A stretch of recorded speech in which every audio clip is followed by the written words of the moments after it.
air itu juga tidak cuma air doang, jadi bisa ditanam ikan, ditanam apa gitu. Berarti balong terus aya di zaman kapungkur, Wak? Oh, terus saya di nenek di akin ini gitu turun ke putra terus ke cucuna gitu. Kalau ikan nilam itu sukanya daun pepaya. Tergantung. Kalau ada yang alami ya dikasih yang alami, kadang-kadang dikasih juga pelet.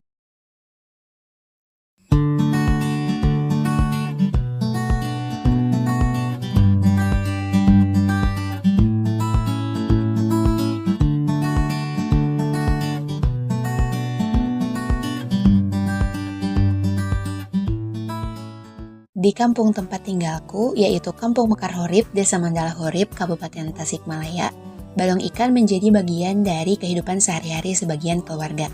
Balong ini bukan untuk usaha, bukan pula untuk dijual.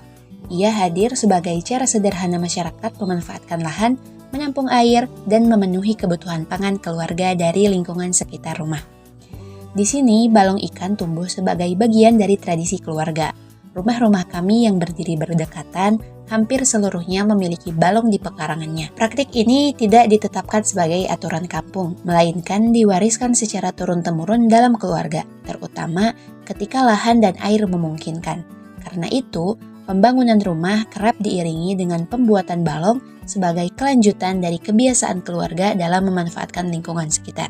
Air hujan, air dari kamar mandi, dan air sisa cucian piring tidak dibiarkan terbuang begitu saja, melainkan dialirkan ke balong dan dimanfaatkan untuk memelihara ikan. Dengan cara ini, pekarangan rumah tidak hanya menjadi ruang kosong, tetapi juga berfungsi sebagai tempat pengelolaan air dan sumber pangan keluarga. Dalam pengelolaannya, mayoritas masyarakat membuat bagian tengah balong dibiarkan berupa tanah, sementara di setiap sisinya ditembok dengan semen. Hal tersebut dilakukan karena semen mampu menahan air lebih lama, terutama saat musim kemarau ketika pasokan air sangat bergantung pada hujan. Meski begitu, masyarakat juga menyadari bahwa ikan yang dipelihara di balong yang sepenuhnya tanah dan tanpa penembokan semen itu memiliki cita rasa yang berbeda, yakni lebih gurih, karena hidup di ekosistem yang lebih alami. Perbedaan ini menunjukkan bagaimana masyarakat menyeimbangkan kebutuhan praktis dengan pengalaman ekologis yang mereka pahami secara turun-temurun. Ikan-ikan di balong ini tidak diberi pakan secara teratur layaknya budidaya komersial. Karena hanya untuk konsumsi pribadi, pemberian pakan dilakukan seadanya.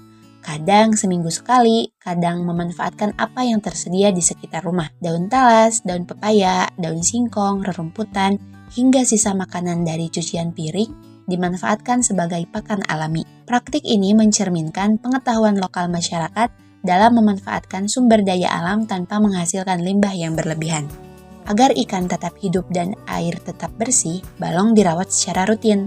Sampah yang tersangkut dibersihkan, aliran air dijaga agar terus mengalir, dan kualitas air diperhatikan. Masyarakat memahami bahwa air yang keruh dan kotor akan membuat ikan mati, sementara air yang bersih dan cukup akan menjaga kesehatan ikan. Pengetahuan ini tidak tertulis, tetapi diwariskan melalui pengalaman dan kebiasaan sehari-hari. Tantangan terbesar dari pengelolaan balong ini adalah musim kemarau. Ketika hujan tidak turun, air balong perlahan menguap dan berkurang. Dalam kondisi tertentu, ikan tidak mampu bertahan dan akhirnya mati. Namun bagi masyarakat, ikan tersebut tetap dimanfaatkan untuk konsumsi, sehingga tidak terbuang sia-sia. Balong ikan di kampung tempat tinggalku bukan sekadar kolam. Ia adalah bentuk pengelolaan lingkungan berbasis rumah tangga, lahir dari kebiasaan, pengetahuan lokal, dan hubungan dekat masyarakat dengan alam sekitarnya. Dari pekarangan rumah, masyarakat menunjukkan bahwa kebudayaan dan lingkungan dapat saling terhubung, menghasilkan praktik sederhana yang berkelanjutan dan bermakna. Fenomena balong ikan di kampung tempat tinggalku, yaitu Kampung Mekar Horib, Kabupaten Tasikmalaya, merupakan contoh nyata bagaimana masyarakat memanfaatkan dan mengelola lingkungan secara lokal. Praktik ini menggabungkan fungsi ekologis seperti penampungan air dan pemanfaatan sumber daya alam dengan nilai budaya berupa kebiasaan turun-temurun dan kemandirian pangan keluarga.